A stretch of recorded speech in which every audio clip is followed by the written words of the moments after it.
Technique easy এডুকেশনের পক্ষ থেকে তোমাদের জন্য রইল অনেক অনেক শুভকামনা। আশা করি তোমরা অনেক বেশি ভালো আছো। আমি সুমন রেজা তোমাদের সামনে তোমাদের 12.1 অনুশীলনীর 1, 2 এবং 3 এই 3টা অঙ্ক সমাধান করার জন্য হাজির হয়েছি। এই 3টা অঙ্ক করতে হলে অবশ্যই তোমাদের এই ছকটা মনে রাখতে হবে।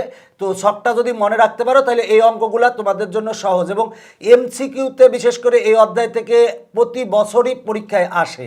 এবং যে ব্যাপারটা থাকে সেটা হলো যে আর সৃজনশীলের জন্য ক নঙে আসে, তবে এমসিকিউতে প্রায় বছরই থাকে। সুতরাং এই ছকটা তোমরা অবশ্যই মনে রাখবা। দেখো যে ব্যাপারটা সেটা হলো যে দুইটা সমীকরণ, মনে করো a1x plus b1y equal to c1 আর a2x plus b2y equal to c2 যদি হয়, তাহলে দেখো যে ব্যাপারটা সহগ ও দ্রবক পদের তুলনা, সেটা হলো যে এক্সের সহগদ্বয়ের অনুপাত নট ইকুয়াল টু যদি ওয়াইয়ের সহগদ্বয়ের অনুপাত হয়। মানে দেখো a1 by a2 not equal to b1 by b2, মানে এক্সের সহগদ্বয়ের অনুপাত নট ইকুয়াল টু ওয়াইয়ের সহগদ্বয়ের অনুপাত যদি হয়, তাহলে সমীকরণ জোটটি সমঞ্জস হবে এবং পরস্পর অনির্ভরশীল হবে, এবং সমাধান আছে, সমাধান থাকবে মাত্র একটা এবং অনন্য সমাধান থাকবে। আবারও বলছি, দেখো যে ব্যাপারটা এক্সের সহগদ্বয়ের অনুপাত নট ইকুয়াল টু ওয়াইয়ের সহগদ্বয়ের অনুপাত যদি হয়, তাহলে সমীকরণ জোটটি সমঞ্জস হবে, পরস্পর অনির্ভরশীল হবে এবং সমাধান আছে একটি মাত্র। এরপরে দেখো যে ব্যাপারটা সেটা হলো যে এক্সের সহগদ্বয়ের অনুপাত ইকুয়াল টু ওয়াইয়ের সহগদ্বয়ের অনুপাত ইকুয়াল টু দ্রবক দ্বয়ের অনুপাত, মানে a1 by a2 equal to b1 by b2 equal to c1 by c2 যদি হয়, তাহলে সমীকরণ জোটটি সমঞ্জস হবে, পরস্পর নির্ভরশীল হবে এবং সমাধান আছে, এবং সমাধান অসংখ্য সমাধান আছে। আর এরপরে দেখো যে ব্যাপারটা এক্সের সহগদ্বয়ের অনুপাত ইকুয়াল টু ওয়াইয়ের সহগদ্বয়ের অনুপাত নট ইকুয়াল টু দ্রবকদ্বয়ের অনুপাত, মানে a1 by a2 equal to b1 by b2 not equal to c1 by c2 যদি হয়, তাহলে সমীকরণ জোটটি অসমঞ্জস হবে, পরস্পর অনির্ভরশীল হবে এবং সমাধান থাকবে না। এখন আসো আমরা অঙ্ক করাবো। দেখি বলা আছে নিচে সরল সহ সমীকরণগুলো সমঞ্জস আর অসমঞ্জস, পরস্পর নির্ভরশীল অনির্ভরশীল কিনা যুক্তি সহ উল্লেখ করো এবং এগুলোর সমাধানের সংখ্যা নির্ণয় করো। এগুলোর সমাধানের সংখ্যা নির্ণয় করতে হবে। তো প্রদত্ত সমীকরণ জোট আমরা লিখছি, সেটা হলো যে x minus y equal to 4 আর x plus y equal to 10 দেওয়া আছে। তাহলে লিখবো যে এক্সের সহগদ্বয়ের অনুপাত, দেখো এক্সের সহগদ্বয়ের অনুপাত, দেখো এই প্রথম সমীকরণে এক্সের সহগ হচ্ছে 1 আর দ্বিতীয় সমীকরণে এক্সের সহগ হচ্ছে 1। তার মানে যে ব্যাপারটা এক্সের সহগদ্বয়ের অনুপাত হচ্ছে 1/1।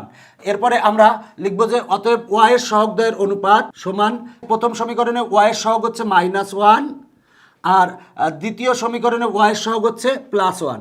দেখো যে ব্যাপারটা আমার যদি মানে এক্সের সহগদ্বয়ের অনুপাত নট ইকুয়াল টু যদি ওয়াইয়ের সহগদ্বয়ের অনুপাত হয়, তাহলে কিন্তু আমরা যে ব্যাপারটা পরের ধ্রুবকে কি আছে এটা আমরা দেখব না।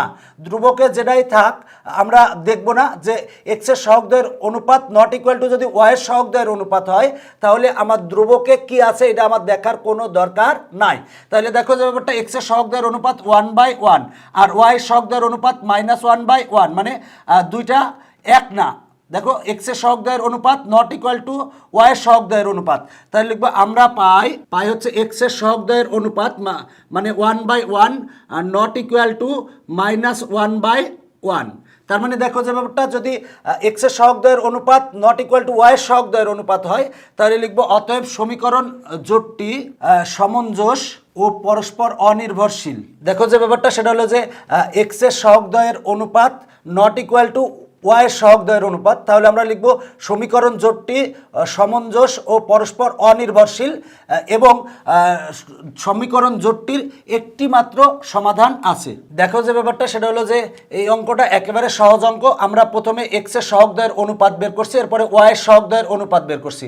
এক্সের সহগদ্বয়ের অনুপাত নট ইকুয়াল টু ওয়াইয়ের সহগদ্বয়ের অনুপাত, সুতরাং আমার ধ্রুবক যেটা আছে আমার সেটা দেখা লাগে নাই। তাহলে দেখো যে ব্যাপারটা যে এক্সের সহগদ্বয়ের অনুপাত নট ইকুয়াল টু ওয়াইয়ের সহগদ্বয়ের অনুপাত, তাহলে লিখবো যে সমীকরণ জোটটি সমঞ্জস, পরস্পর অনির্ভরশীল এবং সমীকরণ জোটটির একটি মাত্র সমাধান আছে।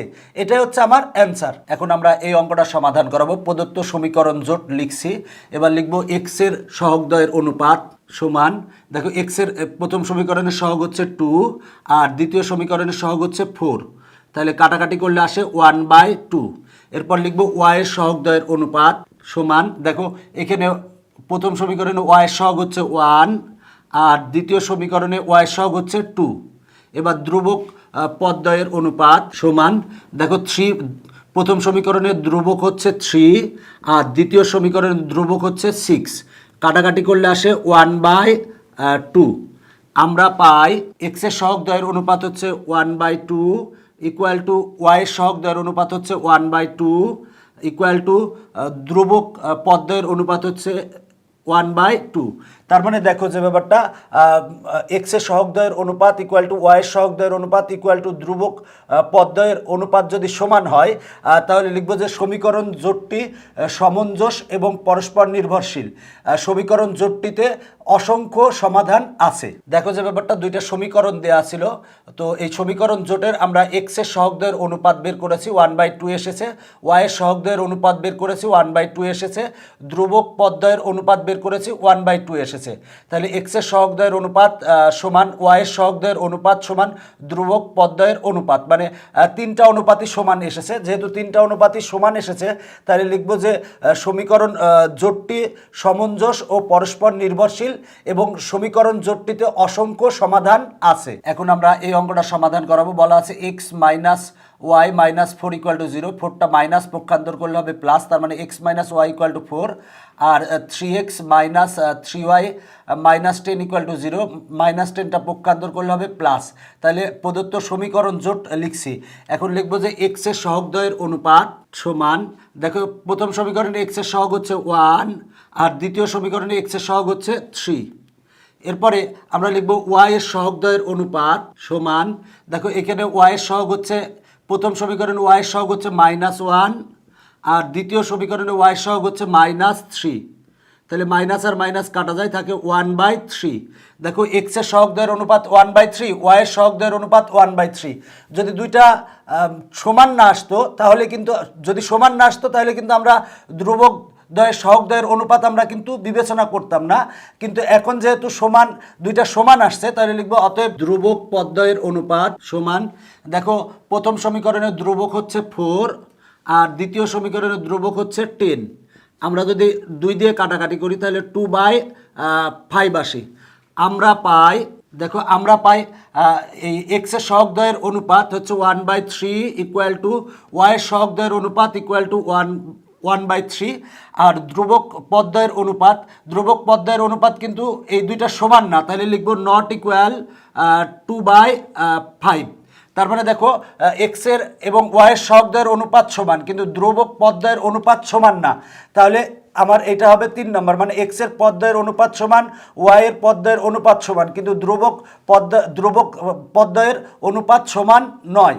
তাহলে আমরা লিখব যে অতএব সমীকরণ জোটটি অসমঞ্জস, পরস্পর অনির্ভরশীল এবং সমীকরণ জোটটিতে কোনো সমাধান নেই। মূল কথা দেখো যে ব্যাপারটা দুইটা সমীকরণ দেওয়া আছে। আমরা প্রথমে এক্সের সহগদ্বয়ের অনুপাত বের করেছি, বের করলে 1/3 আসছে। ওয়াইয়ের সহগদ্বয়ের অনুপাত বের করছি, বের করলে আসে 1/3 আর ধ্রুবক পদদ্বয়ের অনুপাত আমরা পেয়েছি 2/5। দেখো এক্সের সহগদ্বয়ের অনুপাত ইকুয়াল টু ওয়াইয়ের সহগদ্বয়ের অনুপাত নট ইকুয়াল টু ধ্রুবক পদদ্বয়ের অনুপাত। তাহলে দেখো এক্সের সহগদ্বয়ের অনুপাত ইকুয়াল টু ওয়াইয়ের সহগদ্বয়ের অনুপাত নট ইকুয়াল টু ধ্রুবক পদদ্বয়ের অনুপাত। তাহলে লিখবো যে সমীকরণ জোটটি অসামঞ্জস্য ও পরস্পর অনির্ভরশীল এবং কোনো সমাধান নেই। আশা করি তোমরা অঙ্কগুলো ভালো করে বুঝতে পেরেছো। তবে যে ব্যাপারটা এই চারটা তোমার অবশ্যই মনে থাকতে হবে। যদি চারটা তোমার মুখস্থ না থাকে বা মনে না থাকে সেক্ষেত্রে কিন্তু তুমি এই অঙ্ক পারবে না। তাই অবশ্যই চারটা ভালো করে পড়ে রাখবে, তাহলে দেখবা যে এই অঙ্কগুলো তোমার জন্য অনেক সুবিধা হবে। আজকের পর্ব এখানে শেষ করছি, পরবর্তীতে আবার দেখা হবে। Bye bye.